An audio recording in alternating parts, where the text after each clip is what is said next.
અરે આઈ જન ઘરે આઈ. ઓહો બહુ દિવસે ઘરે ભૂલો પડે. ભાઈ લગન છે મારા જો.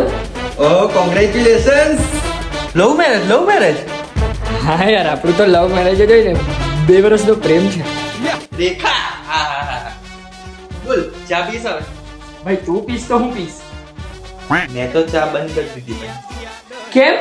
હવે લવ મેરેજ પહેલા કેવું કે મમ્મી ચા બનાવીને આપી દેતી હતી. હવે લવ મેરેજ પછી મમ્મીને લાગે છે ચા એની વાઈફ બનાવશે, પણ વાઈફને લાગે છે કે ચા મેં બનાવીશ. હવે પહેલા દિવસ હું વાઈફને ચા પીવડાવી દઉં તો મમ્મીને લાગશે આ તો જોરું કા ગુલામ થઈ ગયો, અને જો ના બનાવું તો બૈરીને એવું લાગે કે મારા માટે આ એટલું નહીં કરી શકતો, તો એનાથી સારું હું છોડી દઉં છું. હા છોડ દે હે ને. કઈ તારીખે છે લગન તારા? કયા લગન? આ તો કેન્સલ થઈ ગયા. હમણાં તો કંકોત્રી લઈને આવ્યો. ના, ઘરે જઈને મમ્મી પપ્પાને કહીશ અરેન્જ મેરેજ કર્યું છે. તમ લવ મેરેજ ચાના ચાના છૂટે ભાઈથી. એવું છે?